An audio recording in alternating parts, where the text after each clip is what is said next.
என்னையே வேவ் பாக்குறீங்களா? நீங்க எப்படியும் என்ன ஃபாலோ பண்ணுவீங்கன்னு நல்லா தெரியும் எனக்கு. இருக்கட்டும். நீ ஸ்மார்ட்னா உன்னை விட படு ஸ்மார்ட்டடி நானு. எந்த திருவ பாதுகாப்பா அனுப்பி வச்சியோ அந்த திரு இருக்க இடத்த காட்டி கொடுக்க போறதே நீதானே. கனவுல கூட நீ நினைச்சிருக்க மாட்ட.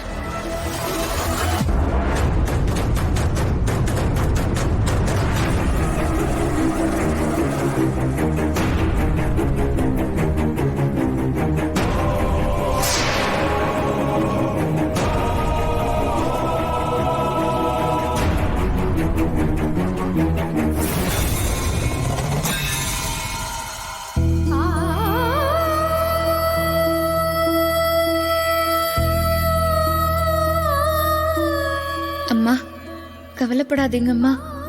எல்லா பிரச்சனையும் சரியாகி அவரு சீக்கிரமே வந்துருவாரு. உங்க பிரார்த்தனைக்கு எல்லாம் கண்டிப்பா பலன் கிடைக்கும்மா.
என்னாச்சு?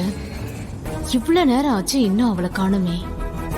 சரி, கீழே போய் மறுபடியும் பார்க்கலாம்.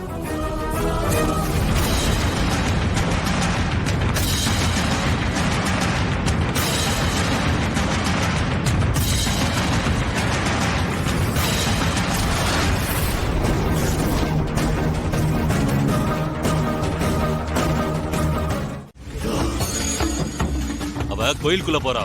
மேடம் சொன்னாலே இங்கதான் எங்கேயாவது இருக்கணும். இது உடனே மேடம் சொல்லிடலாமா?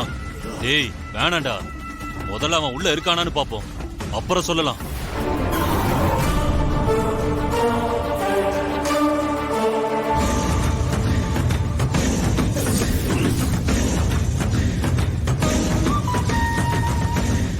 அங்கேயே நில்லுங்கப்பா. கொஞ்சமாச்சும் அறிவு இருக்கா?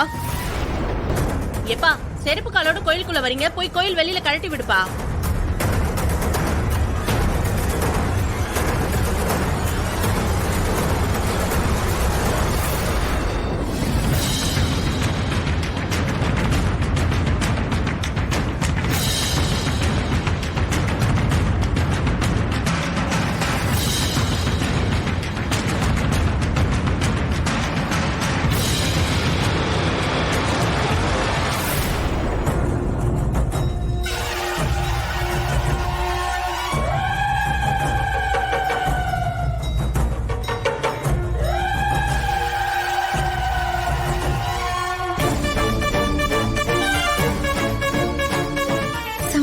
அவருக்கு எந்த பிரச்சனையும் வந்துடக்கூடாது.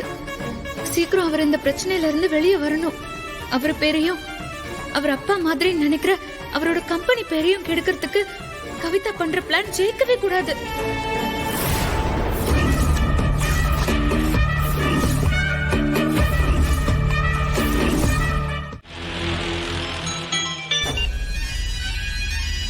என்னாச்சு? அவன் இருக்கிற இடம் தெரிஞ்சிருச்சா? மேடம், ஒரு சின்ன பிரச்சனை மேடம். என்ன பிரச்சனை? நாங்க வராங்கிறது தெரிஞ்சு எப்படியோ மோப்பம் பிடிச்சு அவ எங்களை ஏமாத்திட்டு போயிட்டா மேடம். ஏய், அறிவு இருக்கா உனக்கு? எத்தனை தடவை சொன்னேன் அவளுக்கு தெரியாம போங்கன்னு. நீங்க வரத அவ எப்படி கண்டுபிடிச்சா? தெரியல மேடம், எப்படியோ கண்டுபிடிச்சிட்டா. நாங்க அவளை ஃபாலோ பண்ண கூடாதுன்னு கோயிலுக்கு போற மாதிரி பின்வாசல் வழியா ஆட்டோவை வர வச்சு அதுல ஏறி போயிட்டா மேடம். அவ ஆட்டோல ஏறி போறத உன் கண்ணால பாத்தியா? ஆமா மேடம், இப்பதான் ஏறி போறா. எங்க ஆட்டோ முன்வாசல்ல நிக்குது. அதனாலதான் மேடம் அவளை துரத்த முடியல. அப்ப நான் சொல்ற மாதிரி செய். அவ ஏறி போன ஆட்டோவை பார்த்தல, அந்த ஆட்டோக்காரனை பிடி. அவனை கேக்குற விதத்துல கேளு. அடி தாங்க முடியாம எல்லாத்தையும் சொல்லிடுவான். அப்புறம் திரு இருக்கிற இடம் தானா தெரிஞ்சிரும். சரிங்க மேடம், நாங்க பாத்துக்கிறோம் மேடம்.